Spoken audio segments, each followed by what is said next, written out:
আসসালামু আলাইকুম ভিউয়ার্স। তো একেবারে টমেটোর শেষ সিজন পর্যায়ে, বর্তমানে কিন্তু টমেটোর সিজন শেষ। এই পর্যায়ে আমার যে গাছগুলা, এই গাছের মধ্যে কিন্তু মোটামুটি ভালো টমেটো পেকে আছে। আর আমি কিন্তু নতুন করে আবার এখানে কিছু বেড সেট আপ করতেছি। তো আপনারা জানেন যে আমি আমার অ্যাকুয়াপনিক্স বাগানের মধ্যে আমি টমেটো চাষ করি, কিন্তু এখন এই সিজনে আমি অ্যাকুয়াপনিক্সের সাথে কিছু মাটির বেডও সেট আপ করছি। যদি আমি আপনাদেরকে দেখাই, এই যে এখানে 4টা বেড আছে এবং এই 4টার সাথে কিন্তু এই যে এখানে দেখেন যে ফলের ক্যারেটগুলা, তো এই যে দেখেন এখানে ফলের ক্যারেটটার মধ্যে যেভাবে মাটি দেওয়া হয়েছে, ঠিক এইভাবে এই যে এখানে 3টা 4টা 5টা, এই 5টা ক্যারেটের মধ্যে মাটি এবং গোবর সার দিয়ে আমি টমেটো গাছ বা অন্যান্য বেগুন মরিচ গাছ এগুলো রোপণ করব।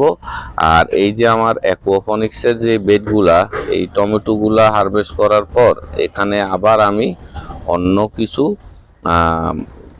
গাছ রোপণ করে দিব। আর এই আমার মাছের ট্যাঙ্কের মধ্যে এই ভিয়েতনামি কই মাছ মোটামুটি খাওয়া হয়ে গেছে। অল্প কিছু ভিয়েতনামি কই মাছ আছে, আর বাকি তেলাপিয়া মাছ দিব।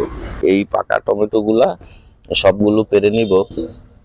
টমেটোগুলা পাড়া শেষ হইলে তারপর আমি আবার এখানে 12 মাসি টমেটোর চারা রোপণ করব। হ্যাঁ, এই যে দেখেন, তো আমি কিন্তু টমেটোগুলা পেরে নিচ্ছি, সবগুলা পাকা টমেটো আমি পেরে নিব। এই যে দেখেন কি পরিমাণে টমেটো পেকে আছে। হ্যাঁ, যদি একটু লক্ষ্য করেন, এই যে দেখেন। তো মোটামুটি অ্যাকুয়াপনিক্স বাগানে কিন্তু লস নাই। এখানে দেখবেন, এখানে কিন্তু আমি এই টমেটোগুলা সংগ্রহ করে নিলাম আজকে, কারণ এই আরো কিছু টমেটো আছে। হ্যাঁ, এখানে আরো কাঁচা পাকা কিছু টমেটো আছে।